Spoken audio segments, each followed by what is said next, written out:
Course of the business में अगर ये ट्रांसफर हो रहा है तो कोई दिक्कत नहीं है। दूसरी बात, एनी ट्रांसफर क्रिएटिंग, ये पॉइंट थोड़ा ज्यादा ही टेक्निकल है, ध्यान से सुनना। कहता है any transfer creating a security interest in the property acquired by the corporate debtor to the extent that. कोई भी transfer creating a security interest, जिसके अंदर सिक्योरिटी इंटरेस्ट क्रिएट किया जा रहा है in the property acquired by the corporate debtor to the extent that, कोई भी ट्रांसफर जिसके अंदर कोई सिक्योरिटी इंटरेस्ट किया जा रहा है property acquired by the corporate debtor to the extent that first such security interest secure new value. ओहो, डेट इज सिंपल, मैं मतलब लिखवाता हूं, नीचे लिखा हुआ है वैसे इसका मतलब, any new loan is obtained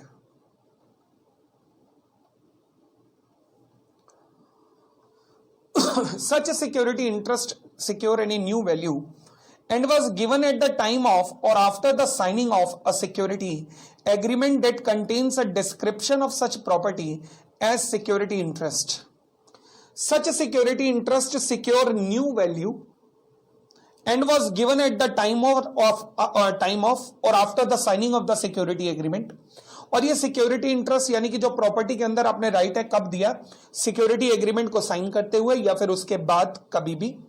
and was used by the corporate debtor to acquire such property, and was used by corporate debtor to acquire such property. Okay, and क्या मतलब है देखेंगे। Such transfer was registered with an information utility. Information utility आप जानते हैं, कहते हैं वो ये ट्रांसफर इंफॉर्मेशन यूटिलिटी के पास रजिस्टर्ड है on or before 30 days after the corporate debtor receive possession of such property. यानी कि ये ट्रांसफर रजिस्टर्ड है इंफॉर्मेशन यूटिलिटी के pass on or before the 30 days after the corporate debtor receives the possession of such property.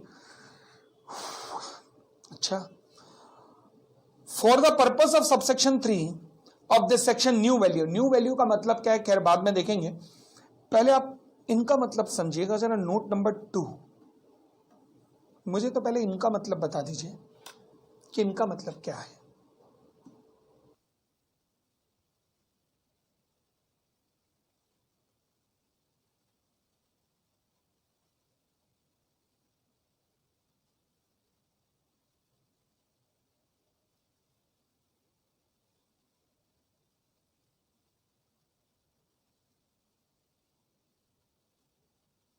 To के अंदर हम देखते हैं कि इनका मतलब क्या है।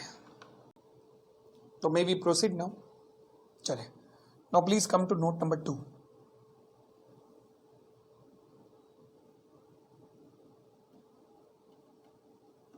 एक बार मैं रिक्वेस्ट करूंगा कि एक बार आप दोबारा पढ़िए इसे कि क्या लिखा है और इसका मतलब क्या है।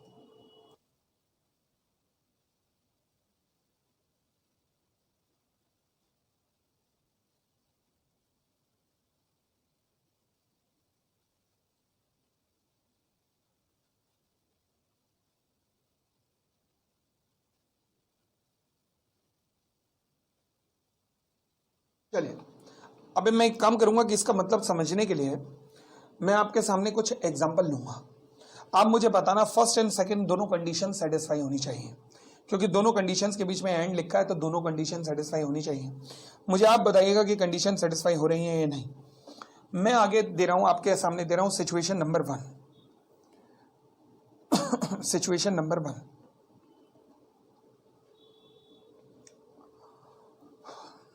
मान लीजिए ए है, ये बी है।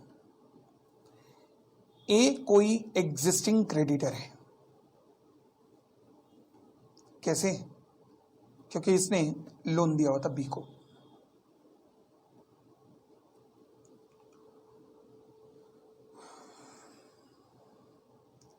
नाउ अब क्या हुआ, बी ने आज बी गिव चार्ज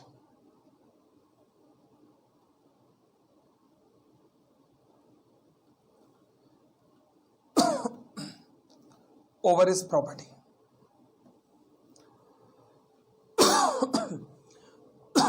बी ने ए को चार्ज दे दिया अपनी प्रॉपर्टी के ऊपर।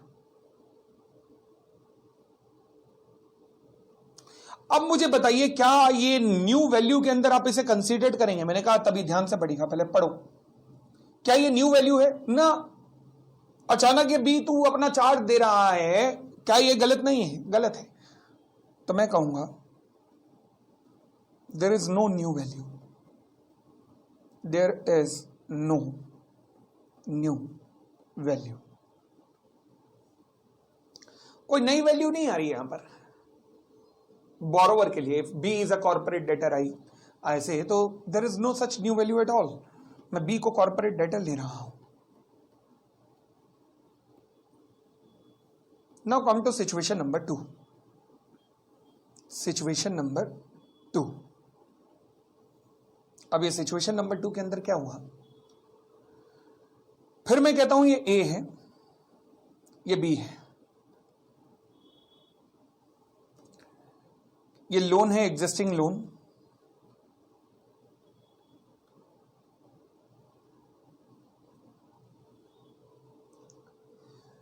बी ने क्या किया? बी गया सी के पास और सी से एक नया लोन लिया। लोन दिया इसने चार्ज क्रिएट करवाया अपनी प्रॉपर्टी पे।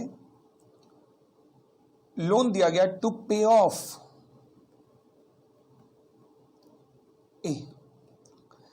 ए के लोन को पे करने के लिए बी ने सी से नया लोन लिया है। सी से नया लोन लिया और ए को पे करेगा ये, तो क्या कोई, आप क्या कहें, न्यू वैल्यू क्रिएट हुई? नहीं, कोई न्यू वैल्यू क्रिएट नहीं हुई। वो अमाउंट तो आउटस्टैंडिंग ही रहना पुराने वाला। तो अब चाहे ए की तरफ से नहीं तो सी की तरफ आउटस्टैंडिंग हो जाएगा और क्या, मगर वो तो आउटस्टैंडिंग रहेगा ही रहेगा ना। तो क्या कोई नई वैल्यू क्रिएट हुई? नहीं। अब मैं आपसे रिक्वेस्ट करूंगा, एक बार मौका दे रहा हूं आपको कि तीसरा एग्जांपल इससे पहले कि मैं लिखूं और इसमें कॉन्सेप्ट को एकदम क्लियर करूं, मैं आपसे रिक्वेस्ट करूंगा एक बार बड़े ध्यान से आई और डबल आई पॉइंट को खुद पढ़ के देखो। पढ़ो, शाबाश, पढ़ो। मैं नहीं पढ़वाऊंगा, आप खुद पढ़ो। मैं तो एग्जांपल में बताऊंगा। पढ़िए, शाबाश।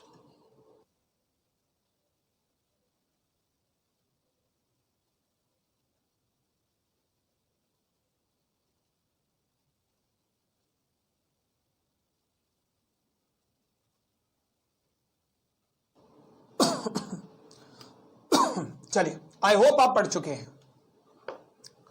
अब देखिएगा बड़े ध्यान से, I am coming towards situation number 3। Situation number 3।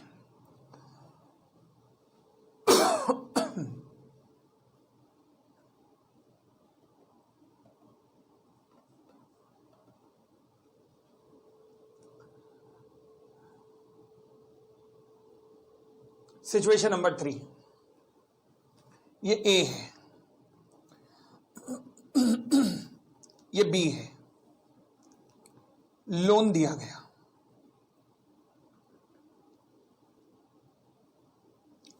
B ने लोन एक्वायर्ड किया। एक्वायर्ड, एग्जिस्टिंग लोन मैंने नहीं लिखा इसमें, ध्यान रखना, मैंने एग्जिस्टिंग लोन नहीं लिखा, न्यू लोन आ रहा है, न्यू लोन। और बी ने लोन एक्वायर्ड किया है नई एसेट को लेने के लिए, new asset which will be under charge of A. लो जी, ए ने बी को लोन दिया, बी ने उससे कोई एसेट परचेज की और वो एसेट जो है वो ए को चार्ज के रूप में रहेगी। ए ने बी को लोन दिया, बी ने एक एसेट परचेज की लोन से और वो एसेट जो है वो ए को चार्ज के रूप में दे दी जाएगी। Are you getting it? तो क्या आप सिचुएशन नंबर 1, 2, 3 तीनों में कोई डिफरेंस देख पा रहे हैं या नहीं देख पा रहे हैं? क्या इन तीनों सिचुएशंस के अंदर क्या कोई डिफरेंस आपको नजर आ रहा है या नहीं आ रहा? मुझे लगता है आ रहा है, आ रहा है। अब जरा हम एक काम करते हैं, जरा आते हैं सेक्शन के वर्डिंग्स पर। सेक्शन के वर्डिंग्स क्या है देखिएगा। कहता है any transfer creating a security interest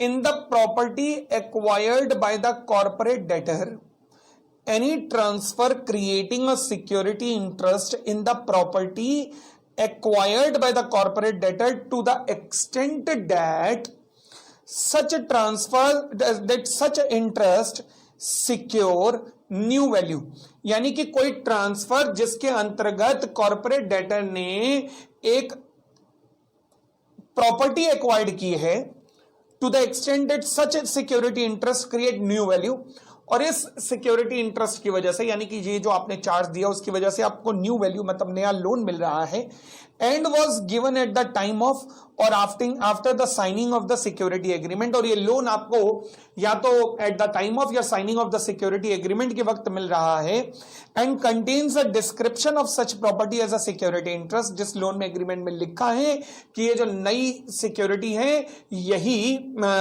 security के रूप में दी जाएगी, and was used by the corporate debtor to acquire such property, और ये जो न्यू वैल्यू ऑफ लोन है ये यूज की गई है to acquire such property, that is such loan amount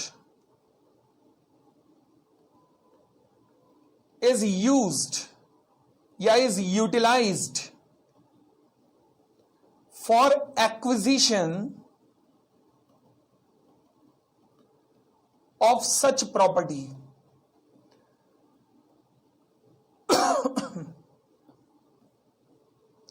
यानी कि such loan amount is used by the corporate debtor to acquire such new property, are you getting it, and अब देखो word clear होंगे, and such transfer was registered with the information utility on or before 30 days after the corporate debtor receive the possession of such property, यानी कि जब corporate debtor ने corporate property खरीदी तो फिर उसके बाद on or before 30 days after the corporate debtor receive possession, उसके 30 दिन के अंदर अंदर ये इंफॉर्मेशन यूटिलिटी के पास रजिस्टर्ड भी हो गई है। नॉर्मल है, वो तो रजिस्टर्ड होनी थी।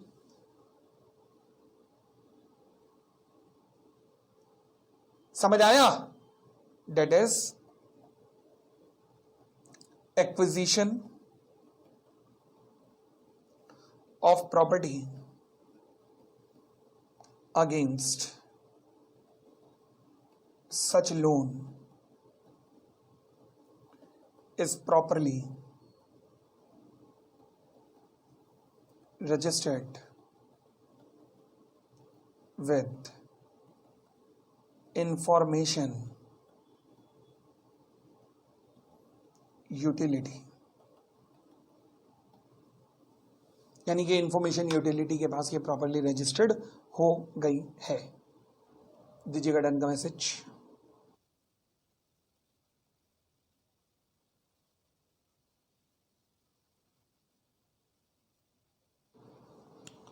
और आगे बढ़ सकते हैं, चले।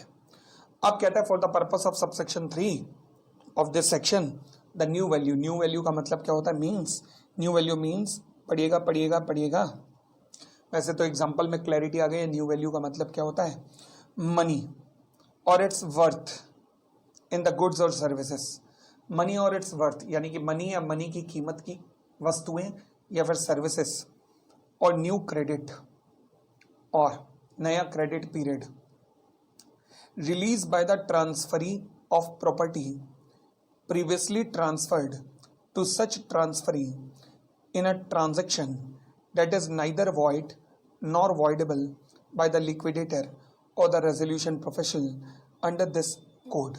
Okay, release by the transferee of the property, transferee of the property, एक होता है ट्रांसफरर और एक होता है transferee. Release by the transferee, transferor मतलब जो ट्रांसफर कर रहा है, ट्रांसफरी मतलब जिसको ट्रांसफर किया जा रहा है, और release by the transferee of the property, okay, previously transferred to such transferee in a transaction, अच्छा, that is neither void nor voidable by the liquidation or resolution professional under this code, including proceed of such property but does not include a financial debt, operational debt substituted for existing financial debt और operational debt.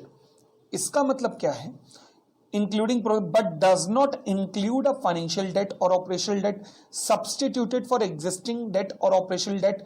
For example situation number 2 की बात कर रहा है, जहां आप एक loan को लेकर दूसरा लोन रीपे कर रहे हैं, न्यू लोन में नहीं आएगा। बहुत बढ़िया। तो न्यू लोन में क्या आएगा?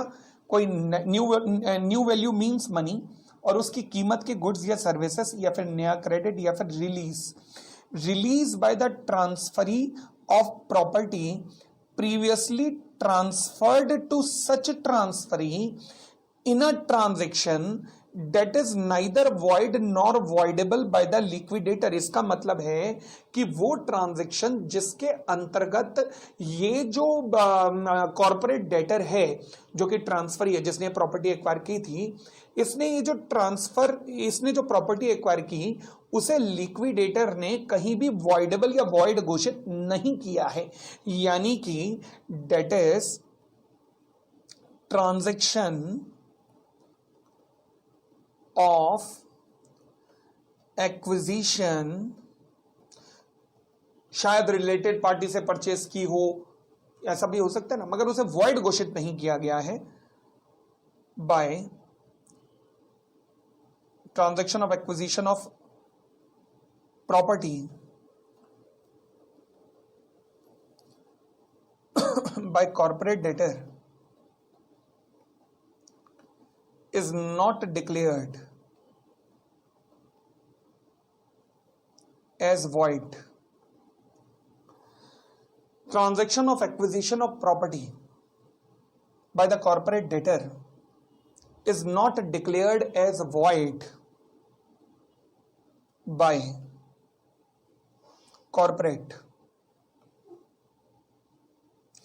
by liquidator / resolution professional, liquidator / resolution professional।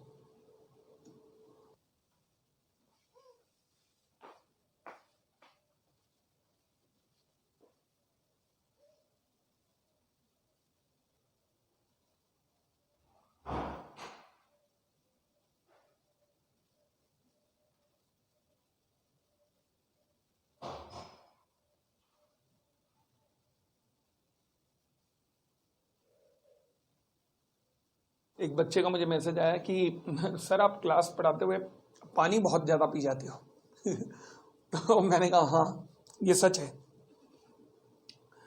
Actual में मुझे ना वोकल कॉर्ड्स है। वोकल कॉर्ड्स क्या होता है? जहाँ पर वो नोड्यूल्स होते हैं, जो टीचर्स थ्रॉट होते हैं ना, बोलते बोलते गले की आवाज़ बंद हो जाती है, ऐसा कुछ, वो प्रॉब्लम है। तो इस प्रॉब्लम का इलाज ये है, या तो हैवी एलोपैथिक मेडिसिन लो, और या फिर थोड़ी थोड़ी देर में, भर भर के नहीं, थोड़ी थोड़ी देर में थोड़ा थोड़ा पानी लेते रहो, तो ये प्रॉब्लम आएगी ही नहीं। तो why to go for medicine? I am taking a simple remedy for this. तो डेट इज वाई। चलिए, तो फिलहाल क्लियर हुआ न्यू वैल्यू, आगे बढ़ सकते हैं। तो इसका मतलब क्या होता है? न्यू वैल्यू क्या होती है? फॉर एग्जाम्पल आपने कोई लोन लिया, एग्जिस्टिंग नहीं है, नया लोन है, नए लोन से आपने कोई प्रॉपर्टी एक्वायर की और उसी प्रॉपर्टी को आप लेंडर को सिक्योरिटी के रूप में दे रहे हो, तो वो इस ट्रांजैक्शन की बात कर रहे हैं। इस ट्रांजैक्शन में मुझे कोई दिक्कत नहीं है। चलिए, अब सवाल उठा रेलेवेंट टाइम का मतलब क्या होता है? कहता है preference shall be deemed to be given at the relevant time.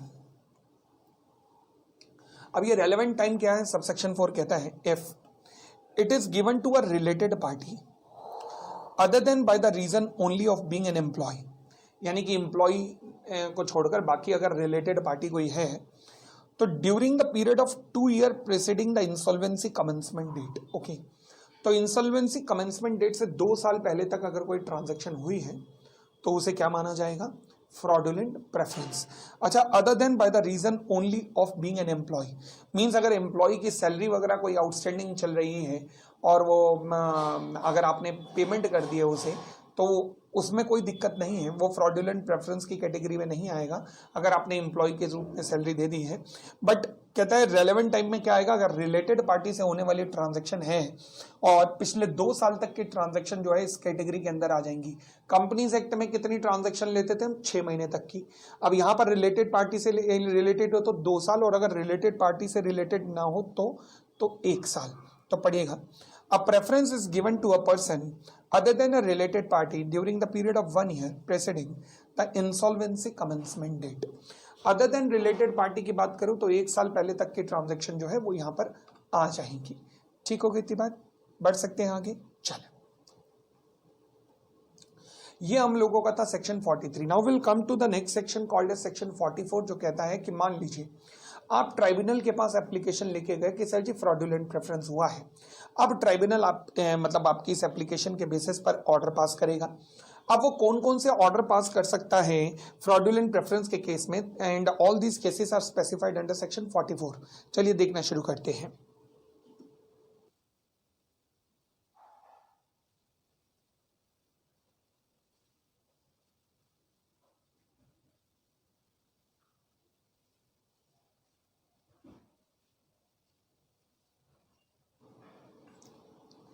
Start करें, चलिए let us proceed now. Section 44, orders in case of a fraudulent transaction.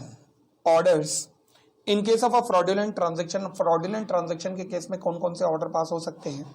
कहता है जी adjudicating authority may on an application made by the resolution professional or ten ten ten.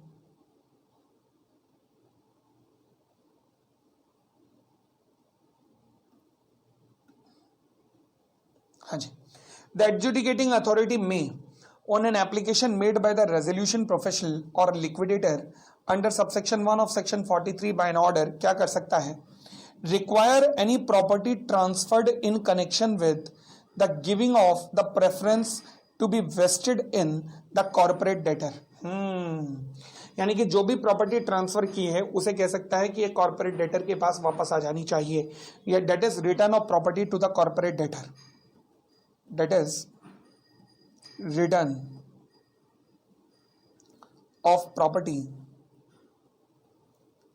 to corporate debtor। Clear हो गई इतनी बात, आगे बढ़ते हैं। B point, require any property to be so vested if it represent the application either of the proceeds of the sale of the property so transferred or of the money so transferred. वो ये भी कह सकता है कि जो property transfer हो गई वो हो गई। अगर उस प्रॉपर्टी, वो प्रॉपर्टी क्या रिप्रेजेंट कर रही है, either the application either of the proceeds of the sale of the property, अगर वो रिप्रेजेंट कर रही है proceeds of the sale of the property, means मान लीजिए प्रॉपर्टी इंक्लूड कोई भी प्रॉपर्टी हो सकती है ना, तो प्रॉपर्टी को बेचकर अगर आपने कैश ट्रांसफर किया है या फिर ट्रांसफर और सॉरी एक मिनट दोबारा बोलता हूं, require any property to be so vested, यानी कि जो प्रॉपर्टी आपने ट्रांसफर की है वो जिसको भी की है वहीं के वहीं रहने दो। इफ इट रिप्रेजेंट, अगर ये रिप्रेजेंट कर रही है the application of proceeds of sale of property so transferred, यानी कि अगर मान लीजिए आपने कोई प्रॉपर्टी ट्रांसफर कर दी है तो जिसको भी की है उसको वहीं के वहीं रहने दो। इफ इट रिप्रेजेंट, अगर इस ट्रांसफर का रिजल्ट क्या हो रहा है, either of the proceeds of the sale of the property so transferred or of the money so transferred, यानी कि आपने क्या किया है, बड़ी सीधी सी बात है कि या तो मैं कह सकता हूं कि जी आपने जो प्रॉपर्टी एक्वायर चलिए जी क्लॉज नंबर बी पर आते हैं। क्लॉज नंबर बी कहता है कि require any property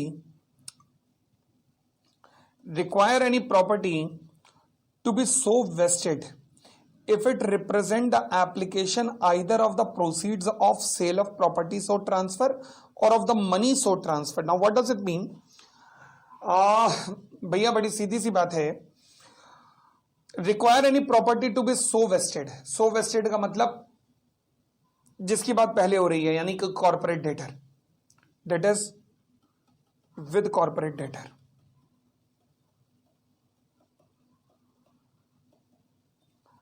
with corporate debtor if it represent the application of the proceeds of the sale of the property so transfer or the money so transferred। क्या मतलब है, note number 1 section 44 का मैं बना रहा हूं, सामने वाले पेज पे नोट नंबर 1 पे आ जाइएगा। क्या कहता है नोट नंबर 1, चलिए देखना शुरू करते हैं। नोट नंबर 1 सेक्शन 44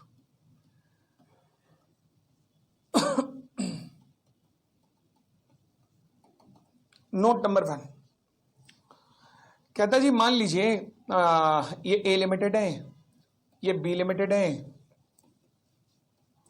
ए लिमिटेड ने लोन दिया, बी लिमिटेड ने क्या किया, security the.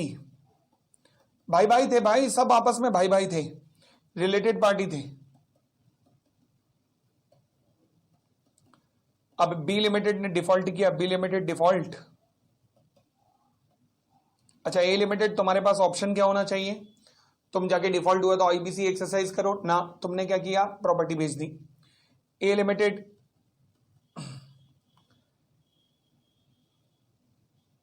Sold off the property,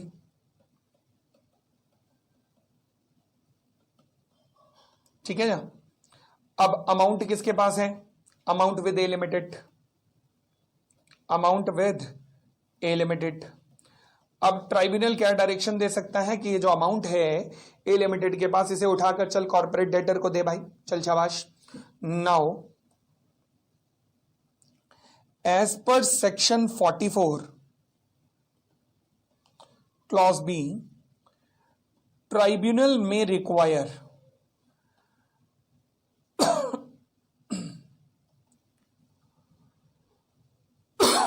tribunal कह सकता है क्या, as per section 44 clause B, tribunal may require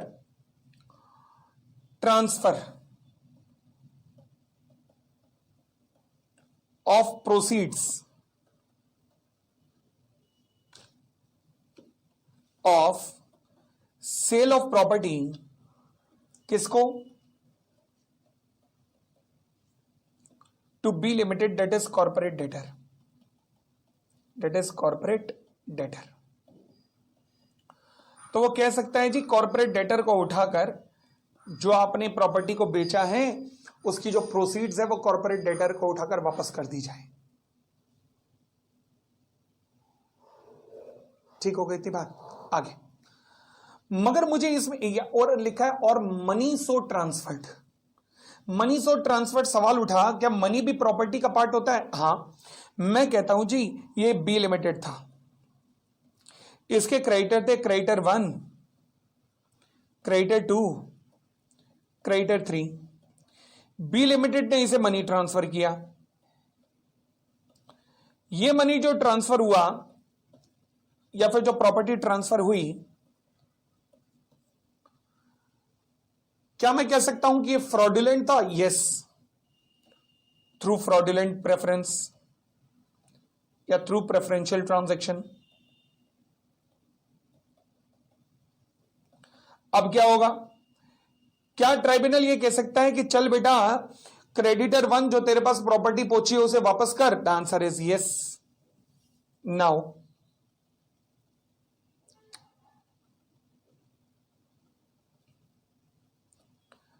tribunal में डायरेक्ट, ट्राइब्यूनल में डायरेक्ट क्या डायरेक्ट कर सकता है, to return of money so transferred, जो मनी ट्रांसफर्ड हुआ है उसका वो पैसा उठाकर वापस कर दिया जाए। ट्राइब्यूनल ये डायरेक्शन दे सकता है कि जो अमाउंट ट्रांसफर्ड हुआ है उसका पैसा उठाकर वापस कर दिया जाए। ठीक हो गई थी बात, बढ़ सकते हैं आगे।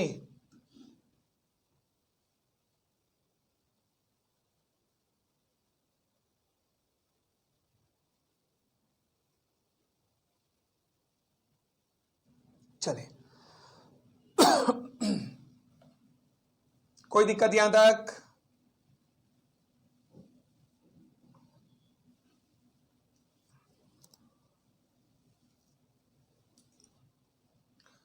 चलो जी आते हैं नेक्स्ट क्लॉज पे, clause number C.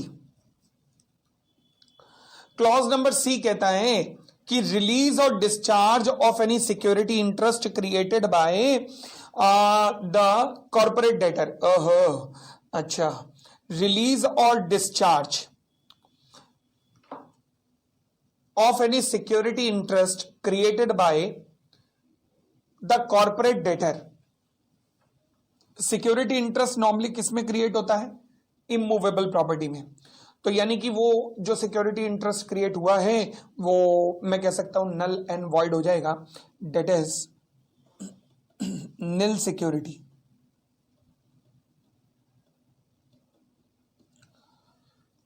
Sir what is the difference between clause number A and clause number C? Clause number A के अंदर क्या होता है, कहता है require any property transferred to be vested in corporate debtor. जो property transfer हुई थी वो कॉर्पोरेट डेटर के पास वापस आएगी।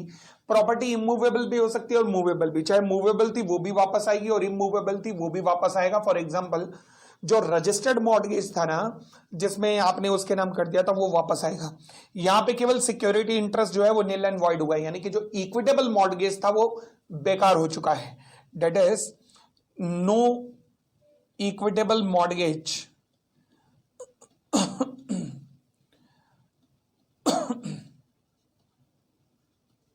वैलिडिटी।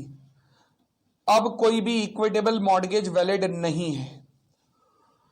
अब इस वक्त कोई भी इक्विटेबल मॉर्गेज वैलिड नहीं है। ठीक हो गई थी बात, और आगे बढ़ सकते हैं। Now come two clause number D. कहता है क्लॉज नंबर डी कहता है require any person to pay such some in respect of the benefit received by him from the corporate debtor, such sum to the liquidator or the resolution professional as the adjudicating authority may direct। यानी कि अगर किसी व्यक्ति को कोई benefit वगैरह receive हुआ है तो वो कहा जा सकता है, ट्राइब्यूनल कह सकता है कि वो लिक्विडेटर को या रेजोल्यूशन प्रोफेशनल को या फिर सीधा कॉर्पोरेट डेटर को वो वापस करे। अच्छा, बेनिफिट कैसा रिसीव हो सकता है? बेनिफिट कैसा रिसीव हो सकता है? फॉर एग्जाम्पल मैं कह सकता हूं कि to require any person to pay such sum in respect of benefit received by him. Benefit किस फॉर्म में रिसीव हो सकता है? फॉर एग्जाम्पल आपने प्रॉपर्टी उसे दी थी, उसका रेंटल इनकम उसने जनरेट किया, जो सिक्योरिटी आपने दी थी उसका, या फिर जो आपने प्रॉपर्टी दी थी, मान लीजिए कोई मूवेबल प्रॉपर्टी लाइक बस या कार दी, उसको चला के उसने इनकम जनरेट की है, तो बेनिफिट जो है वो वापस करेगा। That is income generated.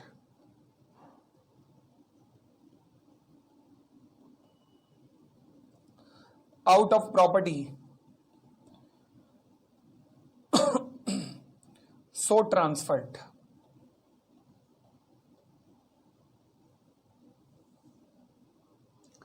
Income generated out of the property so transferred. आगे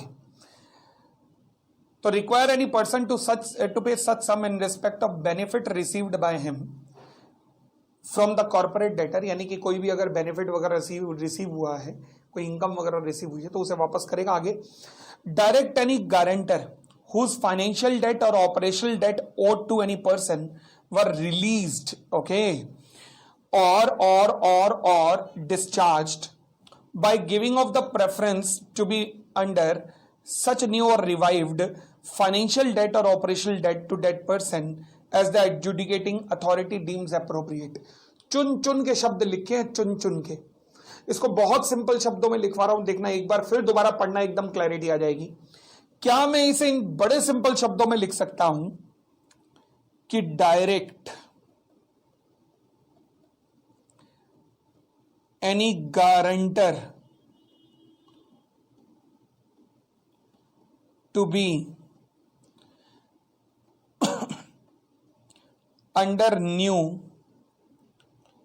or revived debt whose earlier debt was released preferentially, यानी कि पहले आपने किसी गारंटर को फ्री करने के लिए आपने किसी डेट की पेमेंट कर दी या आपने कोई सिक्योरिटी ट्रांसफर कर दी, तो उस गारंटर को दोबारा से लायबल बनाया जा सकता है। अगर किसी गारंटर को फ्री करने के लिए आपने किसी डेट की पेमेंट कर दी तो उस गारंटर को दोबारा लायबल ठहराया जा सकता है, like what happened in the case of Amitabh Bachchan corporation limited. मैं एक रियल घटना सुनाता हूं। अमिताभ बच्चन कॉर्पोरेशन लिमिटेड, ये उन दिनों की बात है जब अमिताभ बच्चन साहब के काफी बुरे दिन चल रहे थे। इन्होंने कंपनी खोली थी अमिताभ बच्चन कॉर्पोरेशन लिमिटेड, जो बहुत ही गलत साबित हो गई थी। तो इन्होंने क्या किया कि कंपनी ने क्या किया कि अमिताभ बच्चन कॉरपोरेशन लिमिटेड ने लोन लिया बैंकों से और बदला में गिरवी क्या रखा, अमिताभ बच्चन का जो मकान है ना रहने का जलसा, वो गिरवी रखा गया। अब हुआ क्या कि हालत खराब थी, पता था कि हम कभी भी जाने वाले हैं, तो इमीडिएटली पहले जलसा को फ्री कराया गया और बैंकों को जो पेमेंट होनी थी उसको छोड़कर पहले जहां से जलसा का लोन लिया गया था वहां पे वो लोन की पेमेंट की गई, मतलब फ्रॉडुलेंट प्रेफरेंस दी गई, जिससे कि जलसा एकदम फ्री हो सके, अमिताभ बच्चन के पास वापस आ सके। ट्रांजैक्शन पकड़ ली लिक्विडेटर ने कहा जी फ्रॉडुलेंट प्रेफरेंस है, आप गारंटर को छुड़वाने के लिए आपने फ्रॉडुलेंट प्रेफरेंस किए, गलत है, अब गारंटर दोबारा से लायबल होगा। तो वही कहता है कि guarantor to be liable under the new debt now. तो पुराने वाला डेट के अंदर अगर लायबिलिटी हटा भी थी, अब नया डेट बनेगा, ठीक है ना। चले फिर आगे कहता है डायरेक्ट फॉर प्रोवाइडिंग सिक्योरिटी और charge on any property for the discharge of any financial debt or operational debt under the order and such a security or charge to have the same priority as a security or charge released or discharged wholly or in part by giving of the preference। दोबारा से पढ़ लो जी, direct for providing security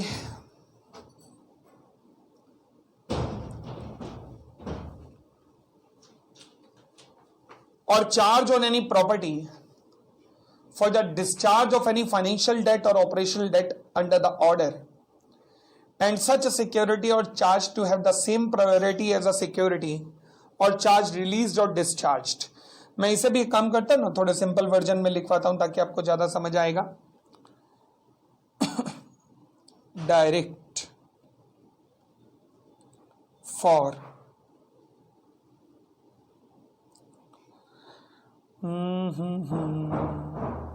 subjecting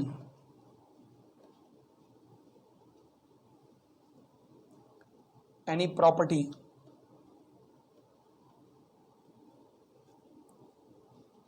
under the charge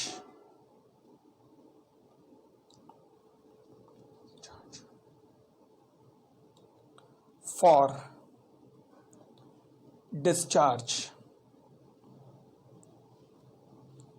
of any financial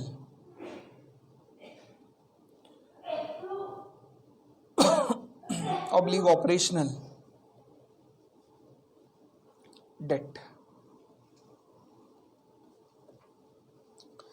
direct for subjecting any property under charge for discharge of any financial or operational date. क्या मतलब है, दोबारा पढ़ के देखिए इसे क्या मतलब है।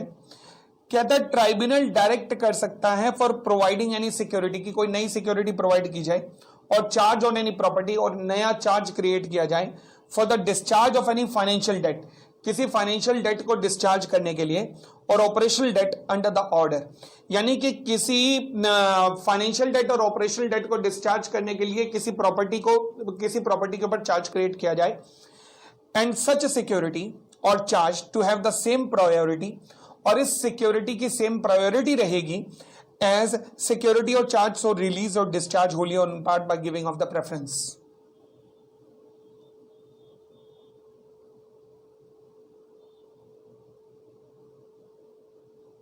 क्या मतलब है,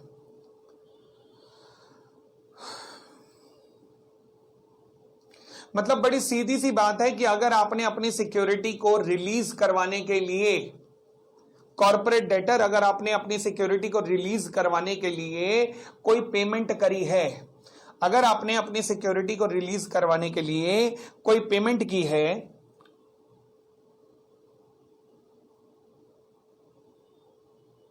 तो आज उस दोबारा से सिक्योरिटी इंटरेस्ट क्रिएट किया जाएगा,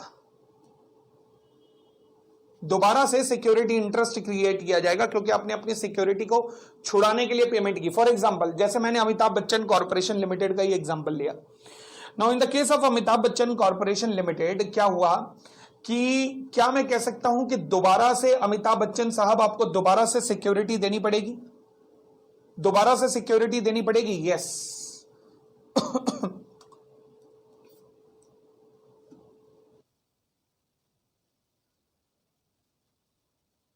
दोबारा से अमिताभ बच्चन साहब आपको सिक्योरिटी यहां पर देनी पड़ेगी, पढ़िएगा।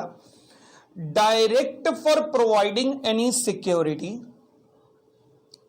और charge on any property for the discharge of any financial debt और operational debt under the order and such security or charge to have the same priority as a security or charge released or discharged wholly or in part। मतलब note number 3 पे आ जाइएगा।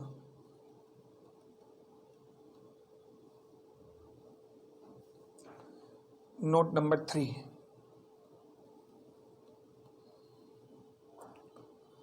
Amitabh Bachchan corporation limited.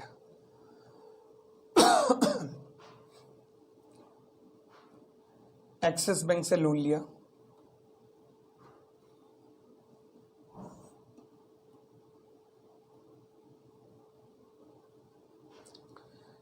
Jatin साहब से loan लिया। इस loan के लिए security दी गई जलसा,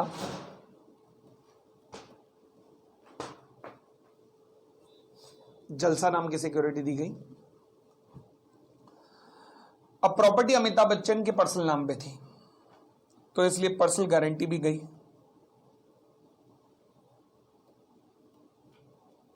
ऑफ मिस्टर अमिताभ बच्चन।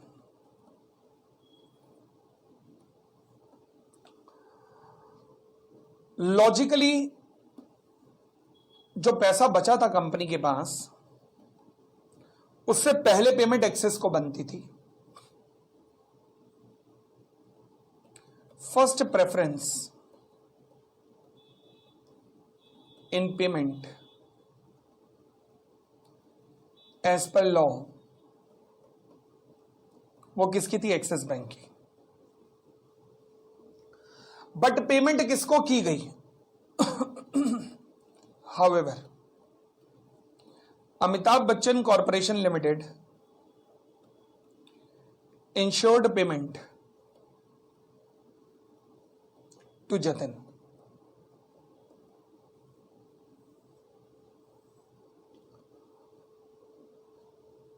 क्या ये फ्रॉडुलेंट प्रेफरेंस है? हां, लॉ कहता है भाई साहब ये फ्रॉडुलेंट प्रेफरेंस है। नाउ एज पर सेक्शन 40 क्या मैं कह सकता हूं जतिन जी जो आपको पैसा मिला है वो पैसा वापस करना पड़ेगा? Yes. Return of amount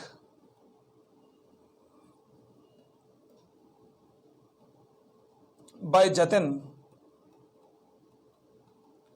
to Amitabh Bachchan corporation limited. तो अमिताभ बच्चन कॉरपोरेशन लिमिटेड को जतिन ने पैसा वापस लौटाया। दूसरा,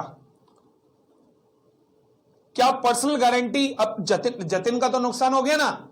मैं कहता हूं यहां पर फ्रॉडुलेंट प्रेफरेंस किस लिए दी गई? क्योंकि रिलेटेड पार्टी नहीं थी बल्कि जलसा को छुड़ाने के लिए। तो जतिन को तो नुकसान हो गया बैठे बिठाए। लॉ कहता तुझे नुकसान नहीं होने देंगे, सिक्योरिटी इंटरेस्ट क्रिएट किया जाएगा इन फेवर ऑफ जतिन। सिक्योरिटी देनी पड़ेगी हैविंग सेम प्रायोरिटी, उसी प्रायोरिटी पे रखा जाएगा जैसे कि पहले था, एज अर्लियर। तो अगर पहले दूसरे नंबर पे आना था एक्सिस बैंक के बाद, तो अब भी दूसरे नंबर पे ही आएगा। तीसरा, अमिताभ बच्चन साहब तुम भी लायबल हो जाओगे। Yes, Amitabh Bachchan become guarantor again.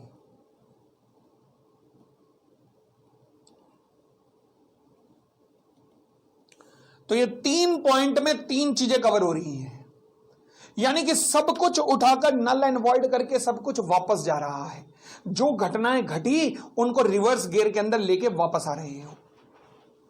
तो यही लिखा, और क्या लिखा? अब पढ़ के देखो जरा ये पॉइंट, अब बताओ क्लियर हुआ कि नहीं।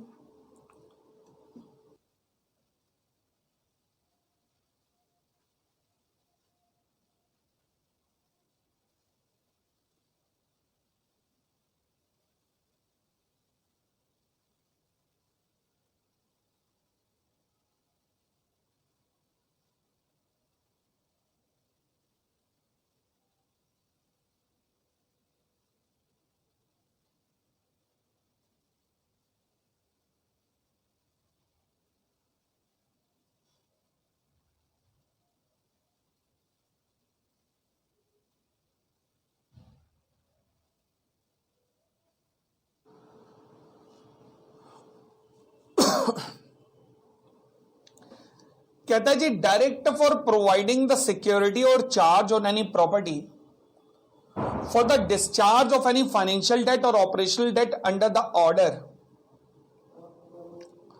जिसके लिए ऑर्डर पास किया जा रहा है, एंड सच सिक्योरिटी और charge to have the same priority, उसकी सेम प्रायोरिटी रखी जाएगी एज द सिक्योरिटी और चार्ज रिलीज और डिस्चार्ज। जिस सिक्योरिटी को पहले रिलीज और डिस्चार्ज किया गया उसको बिल्कुल सेम प्रायोरिटी में रखा जाएगा, होली ऑन और part by giving of the preference, जिसे प्रेफरेंस देकर पहले पेमेंट की गई थी उसको बिल्कुल उसी लेवल पे दोबारा लाके रख दिया जाएगा। यानी कि अगर पहले 5वें पे आनी थी तो अब भी 5वें पे ही आएगी। ठीक हो गई थी बात? बोलो ना हाँ। आगे, direct for providing the extent to which any person whose property is so vested in the corporate debtor, direct for providing the extent to which any person whose property is so vested in the corporate debtor or on whom the financial debt or the operational debt are imposed by the order are to be proved in the liquidation or in the corporate insolvency resolution process for the financial debt or operational debt which arose from or were released or discharged wholly or in part by giving of the preference.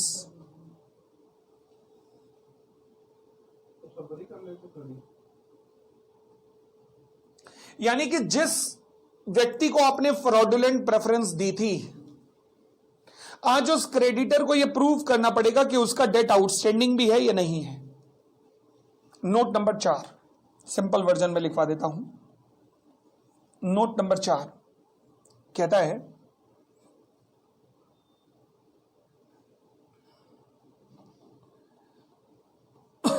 Date is a person to whom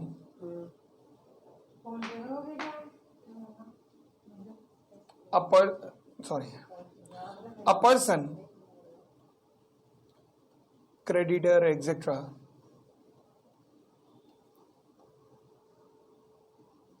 to whom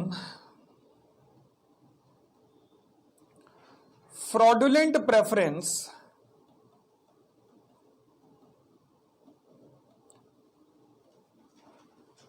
was given, a person to whom the fraudulent preference was given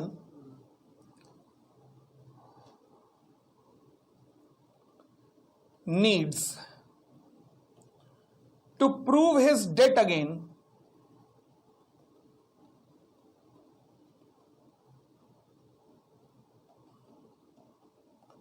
to liquidator or resolution professional. लो जी, तो जिसको आपने preference दी, अब उस व्यक्ति को अपने डेट को अब प्रूव करना पड़ेगा कि भैया सही में मैंने जो लोन दिया था वो मैंने दिया था और सही में दिया था। प्रूव कर बेटा। पता लगा कैश में लोन दिया, चेक में पेमेंट ले रहा है, वाह। तो चेक के कैश में लोन लिया, प्रॉपर्टी ले रहा है, वाह। ऐसे नहीं चलेगा। तो ऐसे लोगों के ऊपर गाज गिराई गई। और आगे बढ़ते हैं। आगे कहता है provided at an order under this section shall not, इस सेक्शन में पास हुआ ऑर्डर प्रभाव नहीं करेगा, shall not affect any interest in the property which was acquired from a person other than the corporate debtor or any interest derived from such interest and was acquired in good faith and for value. Oh my god, मैंने example लिया अभी कह रहे इसका, अगर आपको ध्यान हो तो। नोट नंबर 4 है ना, ये नोट नंबर 5, नोट नंबर 5 सामने वाले पेज पे लिख लीजिएगा।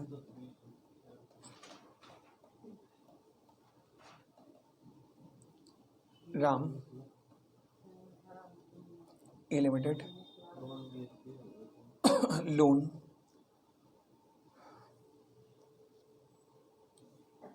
Security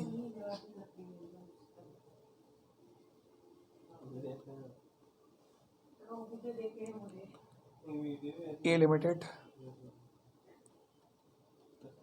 pre payment of loan कर दिया, ए लिमिटेड ने डिफॉल्ट कर दिया। राम ट्रांसफर्ड कर दी प्रॉपर्टी उठाकर,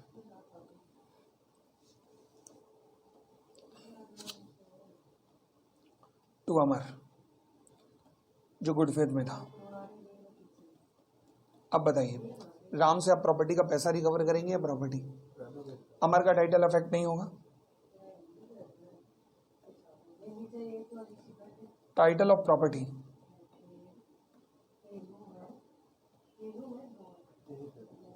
shall remain with Amar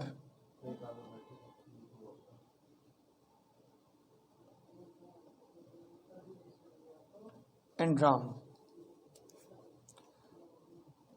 is liable to return the proceeds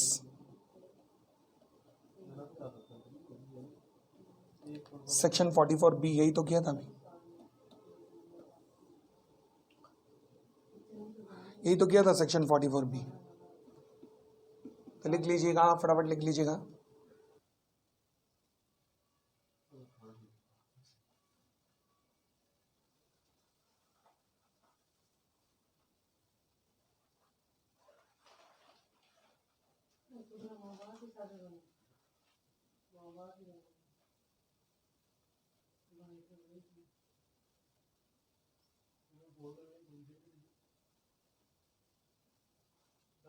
चलिए और आगे बढ़े।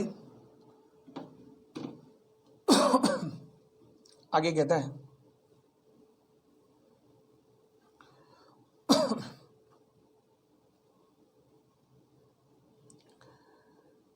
Require a person, B point कहता है require a person who received a benefit from the preferential transaction in good faith and for value to pay a sum to the liquidator or the resolution professional. Require a person who received a benefit from the preferential transaction in good faith and for value to pay a sum to the liquidator or resolution professional. For example, जो हमने अभी example लिया in above example of ABCL,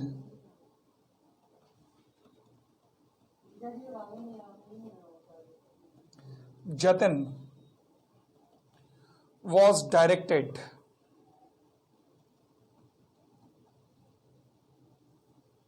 to return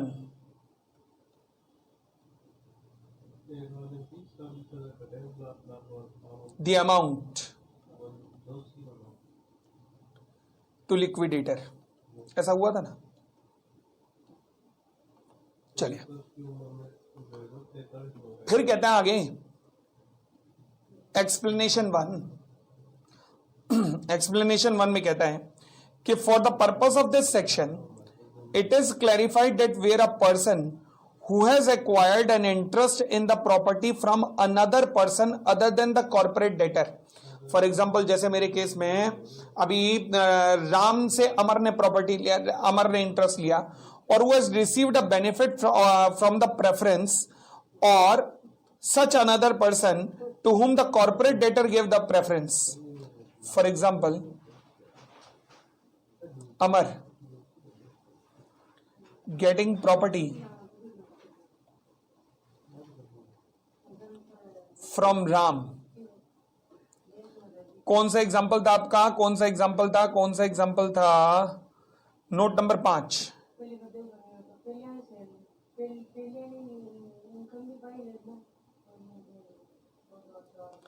in note number 5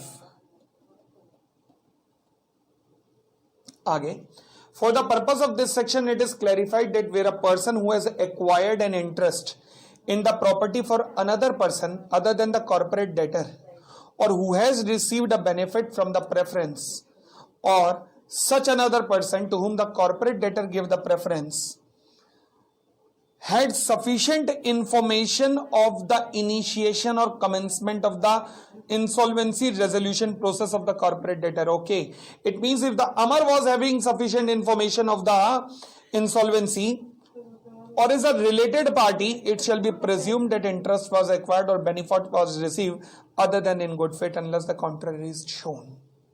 Are you getting it? So ये हो सके ना, इसे सामने वाले पेज पे लिखना। So title of Amar valid if first no knowledge, उसको कोई नॉलेज नहीं थी किस चीज की, ऑफ CIRP, कि CIRP शुरू हो रहा है उसकी कोई नॉलेज नहीं थी, और second Amar was not a related party, Amar was not a related party, Amar related party नहीं था।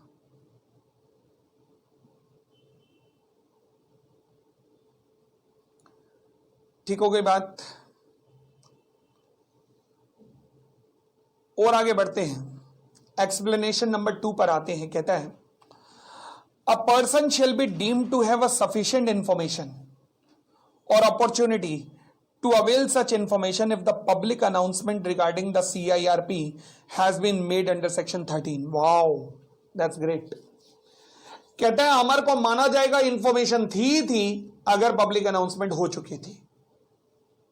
That is, if Amar acquired such property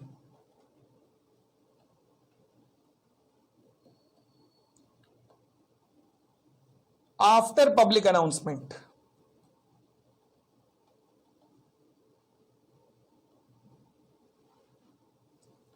then he is deemed to have knowledge, deemed to have knowledge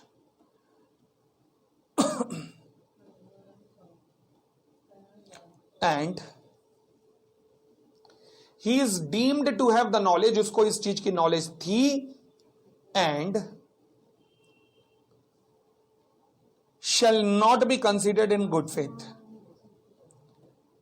shall not be considered in good faith. आप अमर को फिर good faith के अंदर नहीं मान सकते हैं, मतलब यह माना जाएगा कि Amar is not in a good faith. ठीक हो गई थी बात। चलिए लिख लीजिएगा।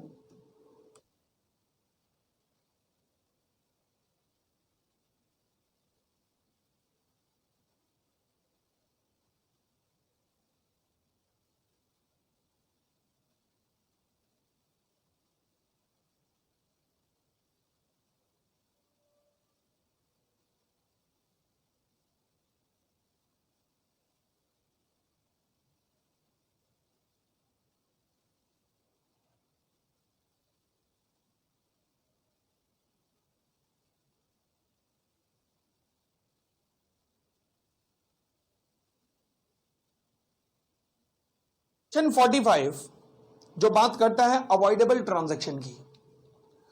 अवॉइडेबल ट्रांजैक्शन का मतलब क्या होता है, इसे भी आपने कंपनीज एक्ट के अंदर कर रखा है, वाइंडिंग अप के चैप्टर के अंदर। अवॉइडेबल ट्रांजैक्शन का मतलब होता है वो ट्रांजैक्शन जो कि आपने इनएडिक्वेट कंसीडरेशन में ट्रांसफर कर दी। It is more like section 329 of the winding up, जो आपने इनएडिक्वेट कंसीडरेशन में की है। ठीक है ना, तो लिख लीजिएगा that is same as winding up, almost same as in winding up I would say। undervalued transaction or transaction for inadequate consideration or transaction for inadequate consideration or transaction for inadequate consideration. क्या कहता है, कहता है if the liquidator or the resolution professional as the case may be on an examination of the transaction of the corporate debtor determines that certain transaction were made during the relevant period क्या होता है अभी फिर देखेंगे, which were undervalued मतलब inadequate consideration में transaction हुई है, transaction took place for inadequate consideration he shall makes a payment, he shall makes an application to the adjudicating authority to declare such transaction as void and reverse the effect of such transaction. यानी कि he shall make an application to the adjudicating authority to declare such transaction and void and reverse the effect of such transaction. Sir, what is the difference between section 43 and 45? 43 में आप adequate consideration में inadequate consideration की बात नहीं कर रहे, आपने किसी को समय से पहले पेमेंट दी है जबकि पेमेंट किसी और की बनती थी। 45 में आप कोई ट्रांजैक्शन कर रहे हैं, सस्ते में माल बेच रहे हैं कंपनी का, कंपनी की करोड़ों की एसेट आपने रोड के दाम बेच दी, आपने कोई अंडर वैल्यू ट्रांजैक्शन की है कंपनी की, फॉर एग्जांपल करोड़ों की प्रॉपर्टी आपने कुछ लाख में बेच दी, कुछ लाख में, तो ये कौन सी ट्रांजैक्शन कहलाएगी? Under value transaction. मैं कहता हूं जी कहीं भी फ्रॉडुलेंट प्रेफरेंस में नहीं आ रहा, बट कहां पर आ रहा है? सेक्शन 45 के अंदर आ रहा है। तो सामने लिख लीजिएगा सेक्शन 45 के अंदर के सामने डिफरेंस बिटवीन सेक्शन 43 एंड 45। कहां कौन सा सेक्शन लगाना है? थोड़ा दिमाग लगा के लगाना, पता लगा वहां मेरी भी झंड करवाओ, वो भी कहेंगे पोपली के स्टूडेंट ही होंगे, तो ऐसा मत कर देना। सेक्शन 43 और section 45 corporate debtor provide preference in payment to any person। Corporate debtor ने प्रेफरेंस दी है किसी व्यक्ति को पेमेंट करने में। Section 45 corporate debtor transferred its assets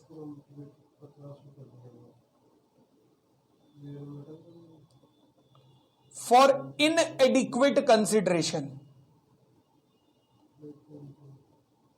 difference clear हो गया? आई थिंक कोई दिक्कत तो नहीं है। तो सेक्शन 45 43 क्लियर डिफरेंस है। 6 क्रेडिटर हैं, 1 2 3 4 5 6, छठे वाले को पहले ही पेमेंट कर दी, 43 में आ गए।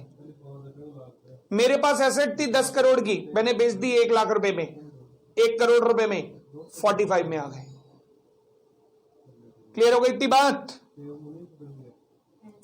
एसेट्स ऑफ 10 करोड़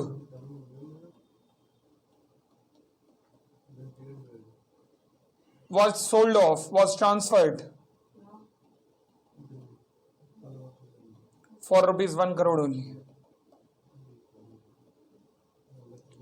यानी कि आपके पास कोई एसेट थी, उसे आपने सस्ते दामों पर ट्रांसफर कर दिया, सेक्शन 45 ऑटोमेटिकली अट्रैक्ट हो जाएगा। What about section 43? मैं कहता हूं कि पेमेंट होनी चाहिए थी, पेमेंट की प्रेफरेंस थी। पेमेंट कैसे होनी चाहिए थी? C1 पहले, C2 बाद में, C3 फिर C4। But now corporate debtor ने C4 को प्रेफरेंस दे दी। प्रोवाइड प्रेफरेंस टू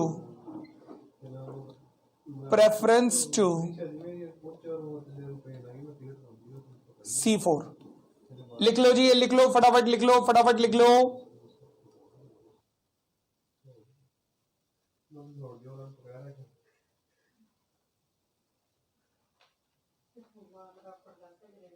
मैं कदे टिकट ही कर देता हूं ए वो पकड़ा ए और मैं पकड़ में तो तो बात में चले गया, तो लेकिन मैं क्या पहुंच गया, मेरी क्लिक चला दी चलो जल्दी,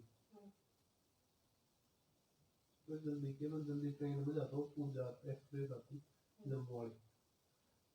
मैं सो गया यार, बैठ 5 बजे। चलो जी आगे बढ़ सकते हैं।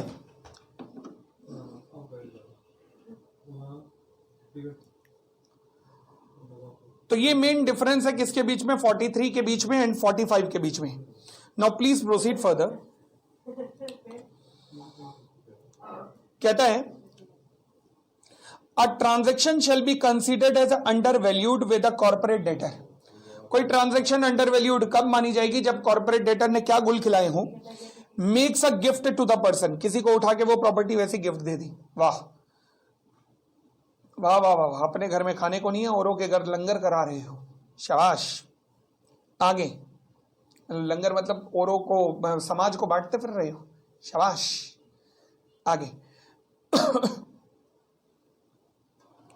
Enter into a transaction with a person which involve the transfer of one or more asset by the corporate debtor for a consideration the value of which is significantly less।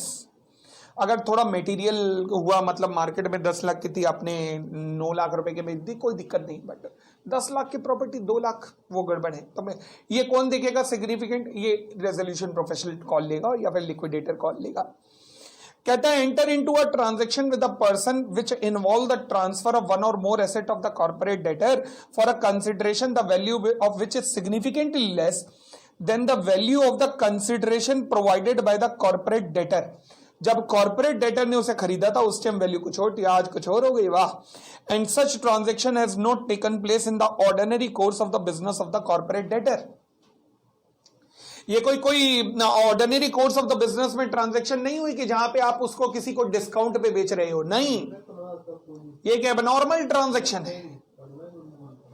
तो फिर अगर ऐसी ट्रांजैक्शन हुई है जहां पर corporate debtor ने जितना कंसिडरेशन पे किया था आप उससे नीचे पे कर रहे हो, काफी नीचे पे कर रहे हो, पकड़े जाओगे। That is amount of consideration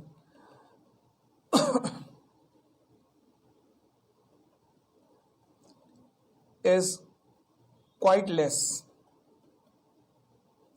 as compared to its cost।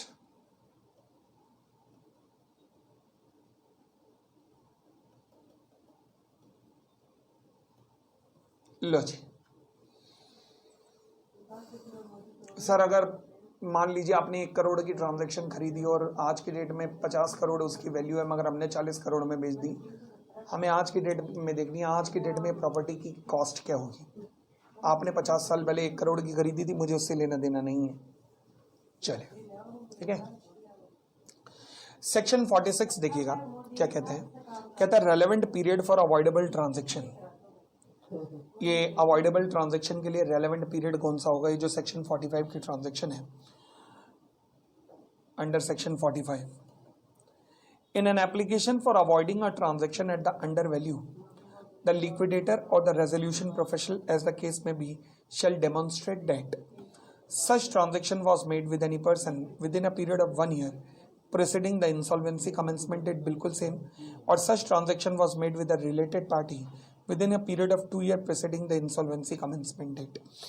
और ऑब्वियसली व्यक्ति करना भी तभी चाहेगा, ऐसे खेल तभी खेलेगा जबकि आप खत्म हो रहे हो, वाइंडिंग अप पे जाने वाले, तो ही ऐसे खेल खेलोगे। अगर आप बीच में खेल खेलते हो ऐसे वाले, तो वो तो ऑपरेशन एंड मिसमैनेजमेंट के अंदर आ गए ना। सेक्शन 241 अट्रैक्ट हो जाएगा कंपनीज एक्ट का, ठीक है ना, जहां इंसॉल्वेंसी वगैरह नहीं हो रही मगर फिर भी सस्ते दामों पर प्रॉपर्टियां बेच रही हो, तो वहां सेक्शन 221 222 अट्रैक्ट हो जाएंगे आपके खिलाफ, और ऑपरेशन एंड मिसमैनेजमेंट के सेक्शन लगने शुरू हो जाएंगे, ठीक है। चले, तो ये 2 साल फॉर रिलेटेड पार्टी और अदर पर्सन्स के लिए 1 ईयर। द एडजुडिकेटिंग अथॉरिटी में require an independent expert to assess the evidence relating to the value of transaction mention in this section. Adjudicating authority independent expert को बुला सकती है for the valuation of the property, ताकि पता लगाया जा सके कि ये जो ट्रांजैक्शन की गई है ये अंडर वैल्यूड है या नहीं है। और आगे बढ़ना शुरू करते हैं। Application by the creditors in case of undervalued transaction. क्या मतलब है? एप्लीकेशन बाय द क्रेडिटर, यहाँ क्रेडिटर्स की जगह ना वैसे तो मेंबर्स वगैरह भी आ जाना चाहिए। क्या कहना चाहता है ये सेक्शन देखेगा।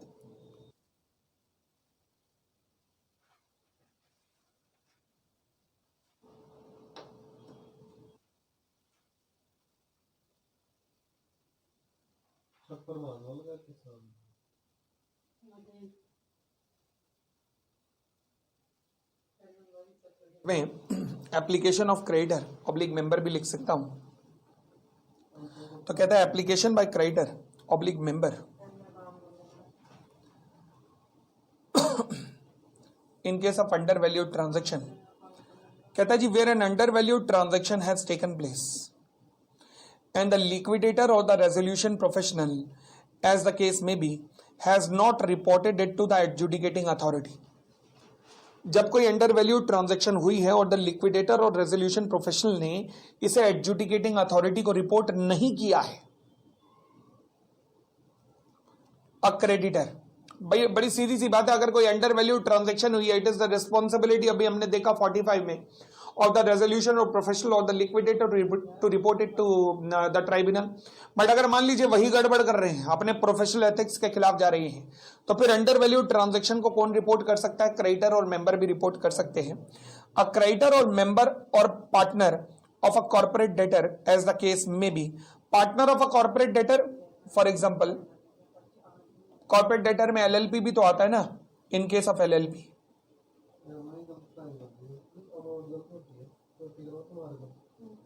may make an application to the adjudicating authority to declare such transaction as void and reverse their effect in accordance with this chapter.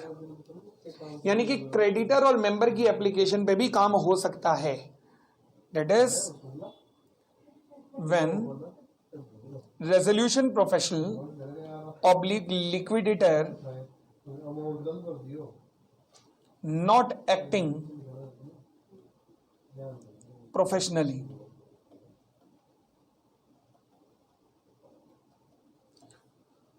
अगर वो लोग बिक गए हैं तो, अगर वो बिक गए हैं तो क्रेडिटर और मेंबर ये काम करवा सकते हैं. आगे तो फिर लिक्विडेटर और इनका क्या होगा? इनकी डिग्री खत्म हो जाएगी. फिर इंसॉल्वेंसी प्रोफेशनल बनना आसान नहीं है भाई. वो एग्जाम देने में, मैं अगर लॉ का टीचर ना होता तो शायद एग्जाम मेरा, मैं तेल निकलवा लेता, क्लियर ना होता. मेरे फ्रेंड्स जो मेरे साथ ही सीए हैं, मेरे ही बराबर के हैं, अभी तक 11 अटेम्प्ट इसके दे चुके हैं. 11 हर महीने में 2 या 3 बार दे रहे हैं, क्लियर नहीं हो पा रहे. तो मैं, पक्की बात है, मैं भी लाइन में लगा होता. ये तो सारा लॉ आ रहा है, उसमें लगभग 19 तरीके के लॉ आते हैं उसके अंदर, तो इसलिए मैंने संभाल लिया वो. अदरवाइज तो बहुत मुश्किल एग्जाम है, तो वो डिग्री खत्म हो जाएगी. और इतना मुश्किल भाई, मैं कह रहा हूं, मैं भी दोबारा देने की हालत में नहीं हूं भाई, मैं नहीं दूंगा. बहुत कॉम्प्लिकेटेड केस स्टडीज आती हैं उसमें. आगे फिर कहता है कि where the adjudicating authority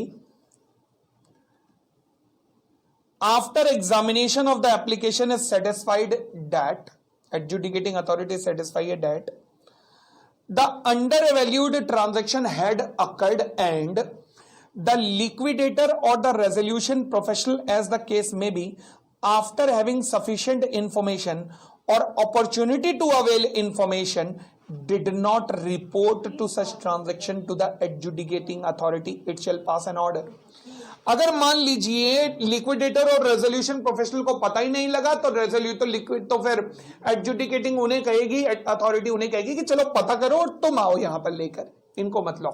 but अगर उन्हें पता था, बावजूद इसके उन्होंने रिपोर्ट नहीं किया, तो एडजुडिकेटिंग अथॉरिटी ये वाला एक्शन लेगी.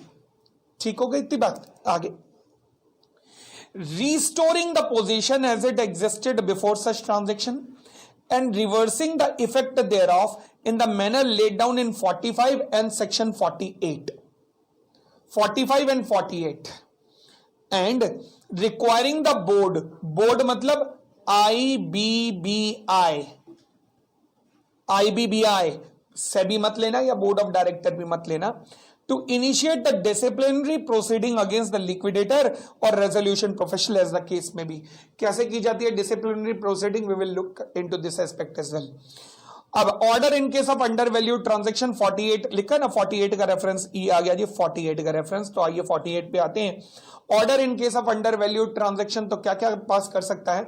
कहता है the order of adjudicating authority under subsection 1 of section 45 में प्रोवाइड फॉर द फॉलोइंग. कैसे ऑर्डर पास किया जा सकता है, क्या क्या कहा जा सकता है? Require any property transfer as a part of transaction to be vested in the corporate debtor. जो प्रॉपर्टी ट्रांसफर की गई है वापस आएगी कॉर्पोरेट डेटर के खिलाफ के पास. रिलीज और discharge any security interest granted by the corporate debtor. मान लीजिए सिक्योरिटी इंटरेस्ट क्रिएट किया गया है कॉर्पोरेट डेटर के द्वारा, तो वो सिक्योरिटी इंटरेस्ट को रिलीज या फिर डिस्चार्ज मतलब खत्म कर दिया जाएगा। अगर मान लीजिए कॉर्पोरेट डेटर ने कोई सिक्योरिटी इंटरेस्ट क्रिएट किया है तो सिक्योरिटी इंटरेस्ट को रिलीज मान लिया जाएगा। रिलीज मान लिया जाएगा का मतलब क्या हुआ? हाँ जी, चलो जी, एक्चुअल में क्लास जो आपने देखा होगा सेकंड पार्ट, उसके बाद क्लास बंद हो गई और ये आईबीसी की क्लास तीसरा पार्ट मुझे बनाना पड़ रहा है। 2 बार लिंक टूट गया मेरी क्लास का, तो अब 2 बार दूसरी बार टूटने के बाद अब मैं वापस आया, टी शर्ट चेंज कर ली मैंने और शाम के वक्त अब मैं ये क्लास बना रहा हूँ, इनफैक्ट रात के वक्त बना रहा हूँ। चलिए आगे शुरू करते हैं। हम कर रहे थे सेक्शन 48। कहते जी 48 का पॉइंट क्या था? हमने ए पॉइंट किया था कि अगर अंडर वैल्यू ट्रांजैक्शन होगी तो क्या होगा? एडजुडिकेटिंग अथॉरिटी ऑर्डर कर सकती है कि property transfer as a part of transaction to be vested in the corporate debtor, कि जो भी ट्रांजैक्शन हुई से वापस लिया जाए। सेकंड कहता है जी, सेकंड का मतलब है कि रिलीज और discharge of any security interest granted by the corporate debtor. Now what does it mean?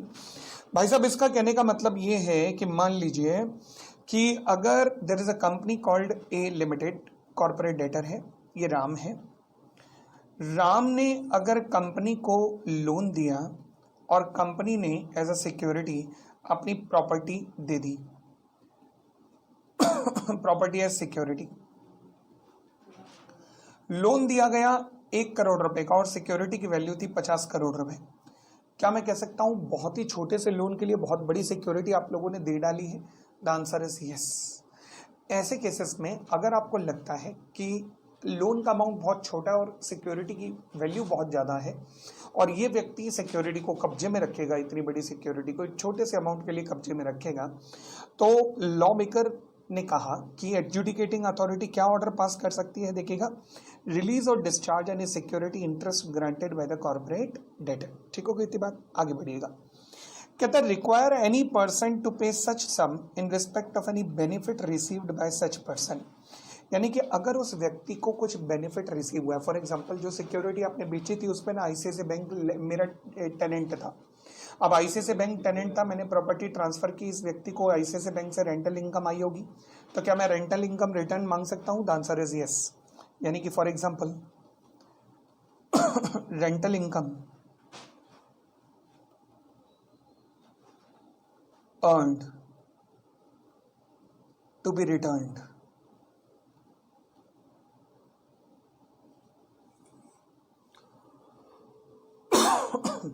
आपको जो रेंटल इनकम रिसीव हुई होगी ना वो रिटर्न हो जाएगी, वो वापस हो जाएगी। ठीक है जी। Require any person to pay such sum in respect of the benefit receive by such person to the liquidator or the resolution professional as the case में भी। यानी कि जो रेंटल इनकम आपको रिसीव हुई है that you have to return to the resolution professional or the liquidator. Require the payment of such consideration for the transaction as may be determined by independent expert. इसका मतलब क्या है? ये कहता है कि बड़ी सीधी सी बात है कि मान लीजिए आपने प्रॉपर्टी को बड़ी ही कम वैल्यू पे ट्रांसफर किया है, तो जो बायर है ना, आप उसे ऑप्शन दे सकते हैं कि भाई एक काम कर, ये वैल्यू ऑफ ट्रांजैक्शन है जो कि बहुत कम है, माइनस ये इसकी रियल वैल्यू है। अब ये रियल वैल्यू कैसे निकलेगी? एज डिटरमाइंड बाय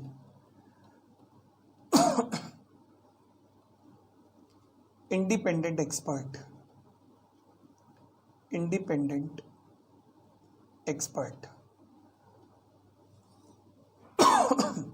तो एक इंडिपेंडेंट एक्सपर्ट एक रियल वैल्यू निकालेगा, माइनस कर देंगे वैल्यू ऑफ द ट्रांजैक्शन, तो जो वैल्यू निकलेगी वो आप रीइंबर्स कर दो, रिटर्न कर दो।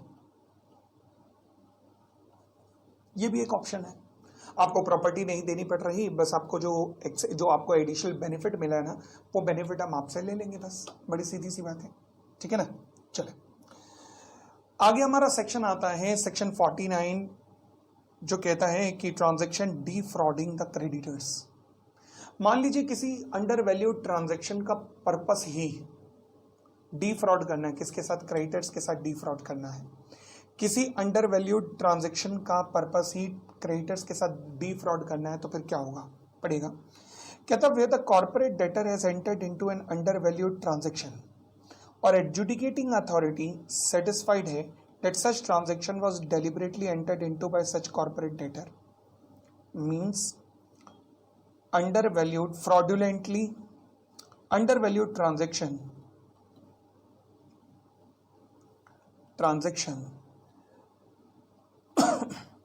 with fraudulent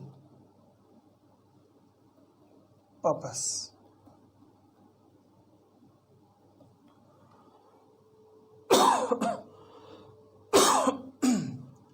अंडरवैल्यूड ट्रांजैक्शन हो रही है with a fraudulent purpose. Law कहता है with a corporate debtor has entered into an undervalued transaction and the adjudicating authority का ये व्यू है कि ये ट्रांजैक्शन डेलिबरेटली एंटर्ड हुई है बाय सच कॉर्पोरेट डेटर. तो फिर क्या होगा, किस लिए एंटर्ड हुई है? For keeping assets of the corporate debtor beyond the reach of any person who is entitled to make a claim against the corporate debtor.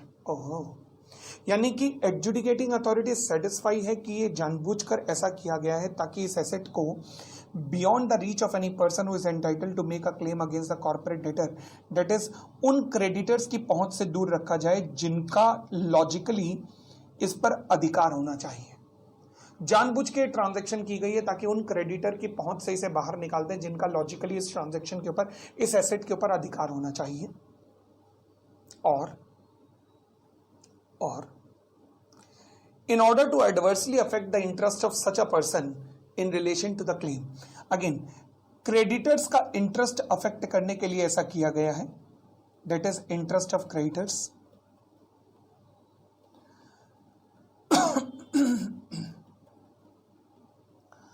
अगर क्रेडिटर का इंटरेस्ट को एडवर्सली अफेक्ट करने के लिए ऐसा किया गया है तो एडजुडिकेटिंग अथॉरिटी ऑर्डर पास कर सकती है. क्या?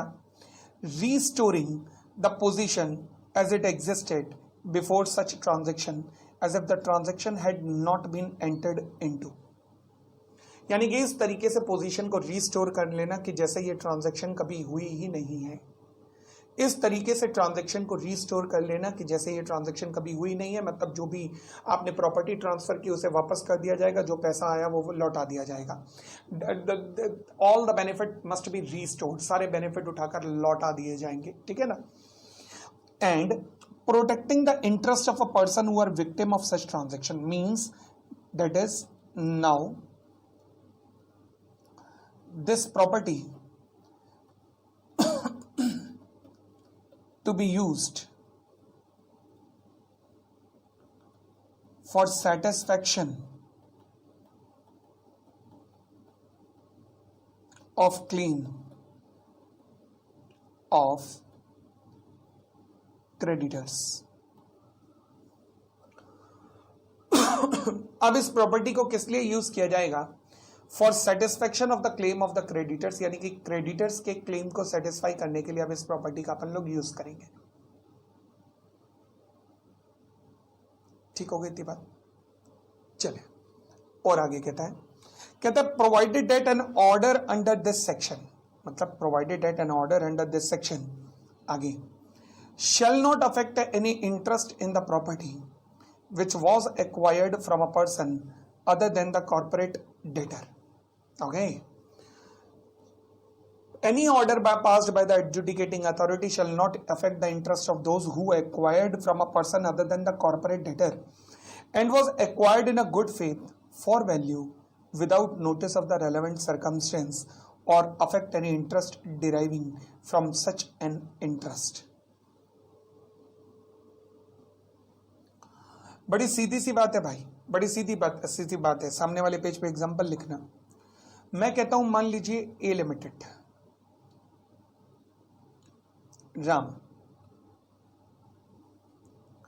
प्रॉपर्टी सोल्ड की एट अंडर वैल्यूड प्राइस.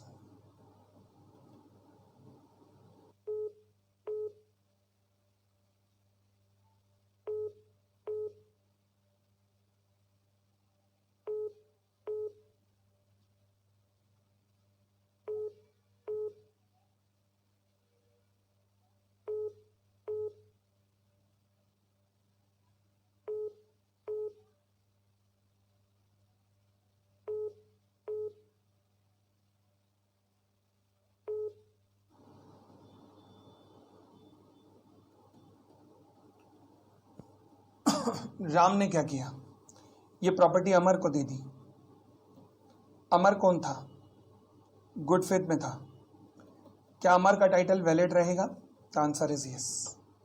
अमर ने प्रॉपर्टी किससे एक्वायर की? कॉर्पोरेट डेटर से नहीं एक्वायर की है, बल्कि किससे एक्वायर की है? अदर पर्सन से एक्वायर की है। गुड फेथ में एक्वायर की है, उसे इस बात का बिल्कुल नॉलेज नहीं था कि क्या हुआ है। तो क्या अमर का टाइटल वैलिड है? द आंसर इज यस, अमर का टाइटल एकदम वैलिड है। क्लियर हो गई इतनी बात? कोई दिक्कत नहीं, पढ़ के देखिएगा। Shall not affect any interest in the property which was acquired from a person other than the corporate debtor and as acquired in a good faith for value. For value का मतलब क्या होता है? That is for consideration.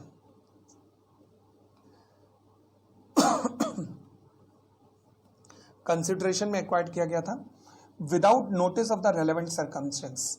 इस बात की बिल्कुल जानकारी नहीं थी कि पास्ट में क्या हुआ है। आगे, shall not require a person who received a benefit from the transaction in good faith for value and without notice of the relevant circumstance to pay any sum unless he was party to the transaction.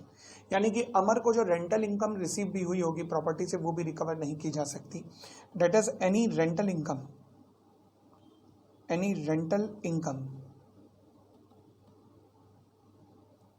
accrued to Amar cannot be taken back. यानी कि अमर को जो rental income receive हुई है वो भी वापस नहीं ली जा सकती।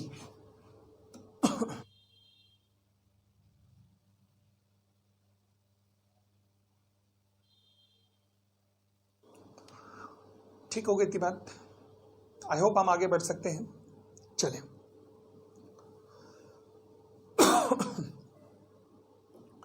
Para number 7.4 is talking about the extortionate credit transaction.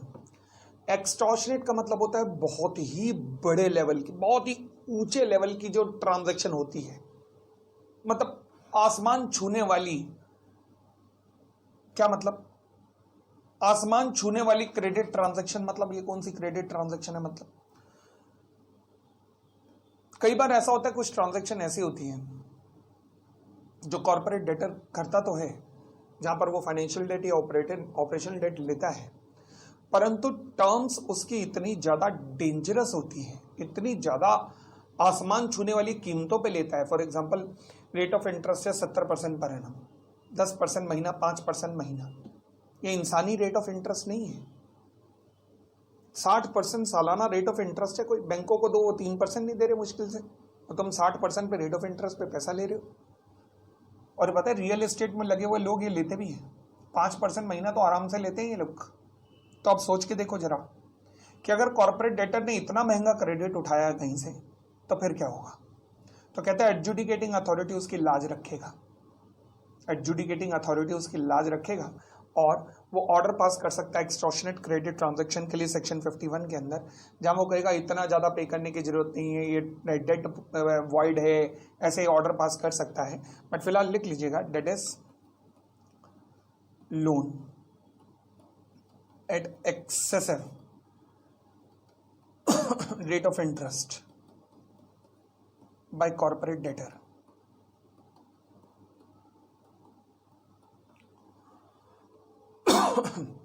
loan at the excessive rate of interest by the corporate debtor. कहता है where the corporate debtor has been a party to an extortionate credit transaction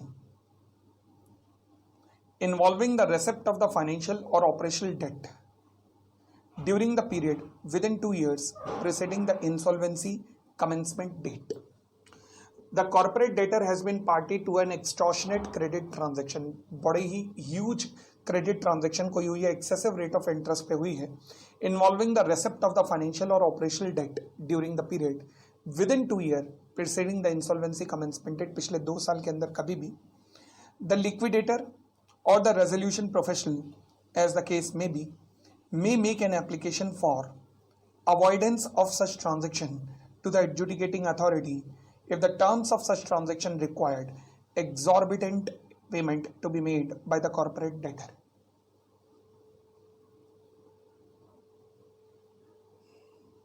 कहता है liquidator हो या फिर resolution professional हो, वो क्या कर सकते हैं? एक एप्लीकेशन दे सकते हैं एडजुडिकेटिंग अथॉरिटी को कि एक काम कीजिए कि if the terms of such transaction required exorbitant payment to be made, मतलब एग्जॉर्बिटेंट मतलब ह्यूज पेमेंट करने की जरूरत है, तो वो एडजुडिकेटिंग अथॉरिटी के पास जा सकते हैं. Huge payment due to interest etcetera. फिर क्या हो सकता है, या फिर अदर चार्जेस कोई लगे हुए हैं.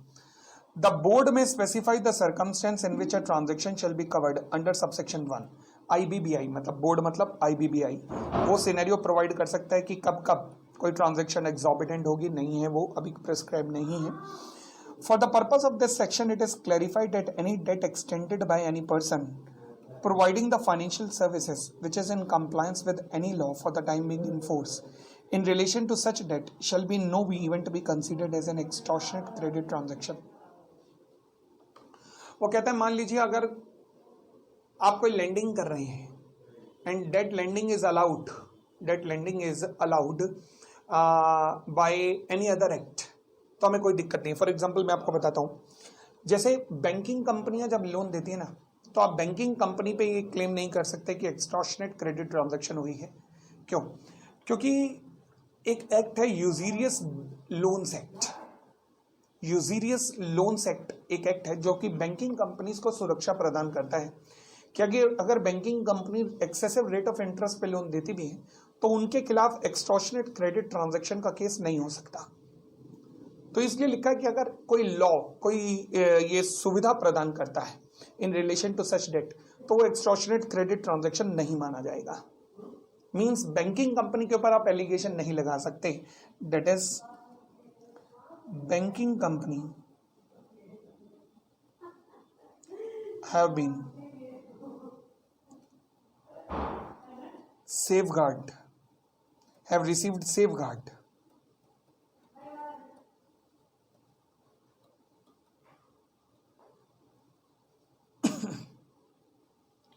by RBI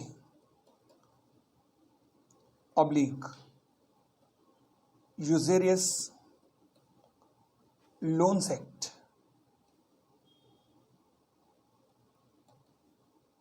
from charging any excessive interest. अब इसका मतलब ये है कि सर बैंकिंग कंपनी कितना भी चार्ज कर सकती है? नहीं, ऐसा हो नहीं सकता. आप जानते होंगे रिजर्व बैंक ऑफ इंडिया ने एक पॉलिसी रखी है कि हर बैंक को अपना लैंडिंग रेट डिसाइड करना पड़ेगा और उससे ज़्यादा वो चार्ज कर ही नहीं सकते. वो लैंडिंग रेट मतलब वो मैक्सिमम रेट है, उससे नीचे ही कर सकते, उससे ऊपर नहीं कर सकते, तो वो कर ही नहीं सकते. बट फिलहाल पास्ट में भी जब ये पॉलिसी नहीं थी रिजर्व बैंक ऑफ इंडिया की, तो बैंक्स ने कई केसेस में 24% भी चार्ज किया था. तो बैंक्स के खिलाफ ऐसे केस हो नहीं सकते. यूजीरियस लोन्स एक्ट जो है ना, वो बैंकों की रक्षा करता है. और ये यहाँ पे यूजीरियस बैंक ये लोन्स एक्ट जो है ना, वो रिजर्व बैंक ऑफ इंडिया के द्वारा गवर्न किया जाता है. तो रिजर्व बैंक ऑफ इंडिया अपने बच्चों की देखभाल के लिए ऐसे काम करता है. ठीक है ना. चलिए, order of the adjudicating authority in case of extortionate credit transaction. ये कौन कौन से ऑर्डर एडजुडिकेटिंग अथॉरिटी पास कर सकती है? कहता है पहला, restore the position as it existed prior to such loan. Loan वापस करो, सिक्योरिटी वापस दो. Set aside the whole or part of the debt created on account of extortionate credit transaction. अच्छा, एक चीज होती है डेट. डेट में दो चीजें आती हैं, लोन प्लस इंटरेस्ट.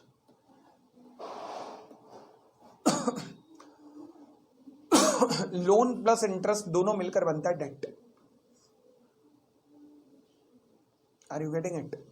तो लोन प्लस इंटरेस्ट दोनों मिला दें तो आपका डेट बनता है. तो वो वही कहना चाह रहा है कि set aside the whole or part of the debt created on account of the extortionate credit transaction. यानी कि whole or part of the debt को वेव ऑफ किया जा सकता है, खत्म किया जा सकता है. तो debt include interest as well can be waived by, हो सके ना ये सामने वाले पेज पे लिखना, एडजुडिकेटिंग अथॉरिटी.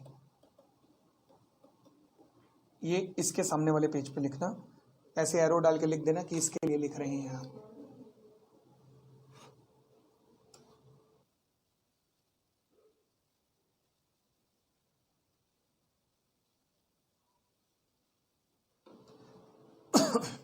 आगे कहते हैं modify the terms of the contract transaction. For example rate of interest को चेंज कर सकते हैं, change of rate of interest,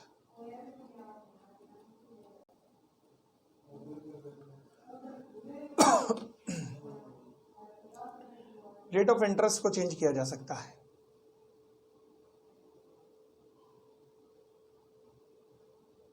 आगे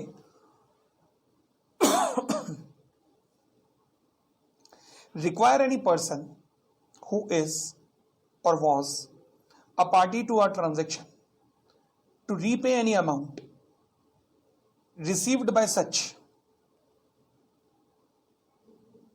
person। मतलब अगर मान लीजिए किसी ने huge rate of interest receive खा लिया है कॉर्पोरेट डेटर से, तो वो जो खा चुका है उससे खाया हुआ निकलवाया जाएगा। मतलब that is person who have charged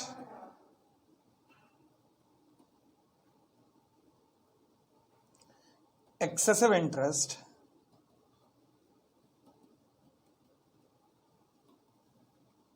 may become liable to repay।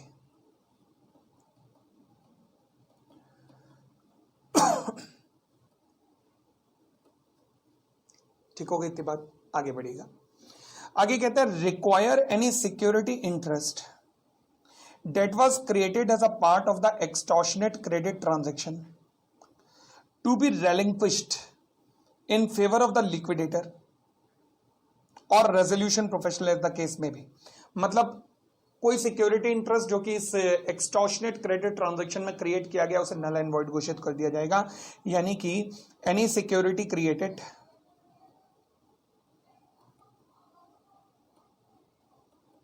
can be declared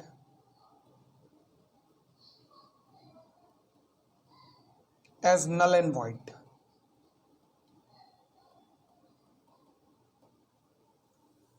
लो जी, any security interest created can be declared as null and void। adjudicating authority इस प्रकार का ऑर्डर पास कर सकती है। लिख लीजिए जी और आगे बढ़ सकते हैं।